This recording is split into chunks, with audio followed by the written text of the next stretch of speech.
Bonjour à toutes et à tous et bienvenue dans cette nouvelle vidéo consacrée à l'univers des nouvelles technologies et aujourd'hui plus particulièrement à Synology, les serveurs de stockage en réseau. Aujourd'hui je vous propose le déballage et une présentation des caractéristiques extérieures et techniques de l'un des derniers NAS de catégorie plus de la marque, à savoir le Synology DS420+, un NAS 4 bay parmi les hauts de gamme de la marque. Synology que je remercie particulièrement pour le prêt de ce modèle et qui va me permettre de vous en réaliser un test que vous verrez apparaître très prochainement ici en fiche en haut à droite de votre écran.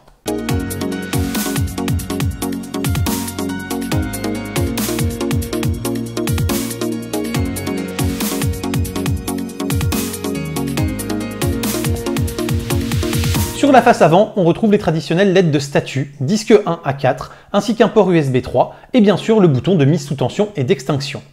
Le 420+, contrairement à son petit frère le 220+, fait l'impasse sur le bouton de copie d'un périphérique USB en un clic, faisant du 220+, le seul de la gamme doté d'une touche de copie en un clic des périphériques USB. De plus, les LED d'état sont placés sur la tranche biseautée, comme pour les 920+ et 720+, ce qui les rendra invisibles selon l'angle avec lequel on regarde le NAS, ce que je trouve à mon titre perso peu pratique. En effet, pour mon usage personnel, le NAS est sur ma droite à mon bureau et placé dans cette position de travail. Si je souhaite vérifier une LED de statut à un moment ou à un autre, elles me sont totalement invisibles. Cependant, on retrouve exactement le même design que celui que proposait le 418+, et on ne sera donc pas du tout dépaysé le moins du monde, sinon on upgrade son NAS depuis sa version précédente. Le DS420+ reste équipé des baies à fermeture par clips, déjà présentes sur le 416+, en lieu et place des baies à fermeture par pression qui équipent d'autres modèles de la gamme comme le 18-19+. Ce nouveau procédé offre une meilleure tenue des disques et donc moins de vibrations résiduelles qui sont un véritable problème avec les baies à fermeture par pression. Il me tarde vraiment que Synology généralise ce type de baies à l'ensemble de ses gammes. Enfin, le 420+ signale toujours les baies par des chiffres gravés directement dans la masse sous chacune d'elles. C'est sobre, mais le chiffre noir sur fond noir c'est également assez peu lisible. Quitte à réduire l'information à si peu visible, je trouve que Synology pourrait tout simplement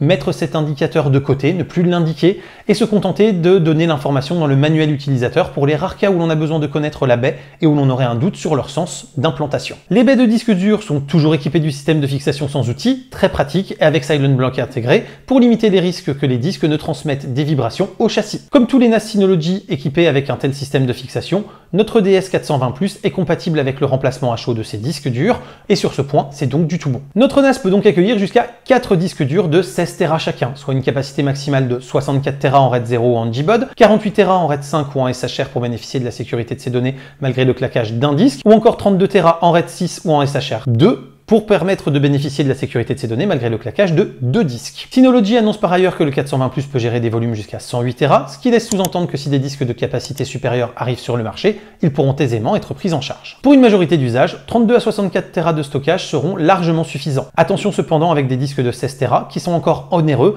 et dont la reconstitution en cas de panne est quand même assez longue. Les utilisateurs soucieux de maximiser l'accès à leurs données et le rapport coût-espace de stockage ont peut-être intérêt à s'orienter sur un NAS avec des disques plus petits et à prévoir un modèle compatible avec des baies d'extension, le 420+ n'étant pas compatible avec l'ajout d'une baie DX517. À l'arrière, on retrouve le classique double ventilateur de 92 mm de diamètre qui équipe la majorité des NAS 4 bay de la marque. Deux connecteurs Ethernet gigabit permettant l'agrégation de liens pour avoir des meilleurs débits, un port USB 3, un connecteur d'alimentation de format non propriétaire, le bouton de reset et enfin un connecteur anti-vol générique. La ventilation se fait toujours à l'aide des ouïes latérales au nom de la marque, impliquant que pour qu'il y ait un bon contrôle des températures, le NAS ne doit pas être trop collé ni aux parois du meuble dans lequel il est rangé, ni à un autre NAS. Et tant que nous parlons de la ventilation, le 420+ est toujours compatible avec 3 vitesses de ventilation qui sont appelées par Synology calme, frais et plein régime. Il n'est toujours pas possible d'adapter la ventilation à une température cible de façon dynamique. Le NAS repose sur 4 patins en caoutchouc antidérapant et évitant la transmission trop importante de vibrations au meuble ou à la baie où il sera installé. C'est également sur ce dessous du NAS que l'on retrouve les 2 trappes pour installer les SSD NVMe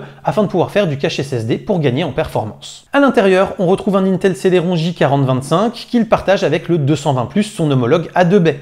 Il s'agit d'un quadricœur à 2 GHz avec une fonction boost possible jusqu'à 2,9 et qui offre 50% de puissance brute en plus par rapport au processeur qui équipait la génération précédente. Ce Celeron est associé à 2 Go de DDR4, extensible jusqu'à 6 Go, et bien sûr ce 420+ est compatible avec le format de fichier BTRFS, offrant également plus de sécurité quant à l'intégrité de vos données, par la détection automatique des données corrompues et leur auto-réparation entre autres choses, mais c'était déjà le cas pour les versions précédentes. Pour des raisons de compatibilité, il est toujours possible de créer son volume en EXT4. D'un poids de 2,24 24 kg sans disque, il mesure 166 mm de haut, 199 mm de large et 223 mm de profondeur. Il a donc, à l'exception de la largeur, ce qui est logique, les mêmes mensurations qu'un 720+, et propose des dimensions absolument identiques à celles du 418+, qu'il vient remplacer, ou encore des 918 ou 920+, dont il partage le même châssis. Les LED avant disposent de 3 niveaux de luminosité et d'un mode d'extinction total, pratique lorsque le NAS est disposé dans une pièce de vie par exemple. Il est également possible de définir des plages horaires pour allumer ou éteindre les diodes. Les bips de statut et de défaut sont toujours désactivables. Parlons enfin de la consommation, annoncée par Synology à un maximum de 32 watts avec 4 disques installés et sollicités. Muni de 4 WD-RAID de 2 Tera, fournis par Synology pour ce test, j'ai pour ma part mesuré une consommation crête de 39 watts. Il faut également prendre en compte que lors de mon test, aucun SSD n'était installé, ce qui aurait augmenté la consommation globale du système d'environ 2 watts supplémentaires. Quoi qu'il en soit, même avec un usage intensif et permanent, un 420+ vous coûtera donc un peu moins de 3,50 € par mois d'électricité. C'est donc une solution plutôt économique sur le plan énergétique pour auto-héberger et protéger ses données. Voilà un peu pour la présentation de ce DS420+, le test arrive très bientôt sur la chaîne dans une autre vidéo dédiée qui apparaîtra ici en haut à droite de votre écran en fiche. J'espère que cette vidéo vous a plu et qu'elle vous a appris des choses. Si c'est le cas, n'hésitez pas à la commenter, à la liker, à vous abonner et à partager, c'est le fameux clap. N'hésitez pas non plus à faire un tour sur Tipeee et sur Utip pour soutenir la chaîne financièrement, ça fait toujours extrêmement plaisir. Et quant à moi, je vous dis à très bientôt pour plein de prochaines vidéos, photos, techno, informatique et jeux vidéo qui font le contenu de la chaîne au quotidien.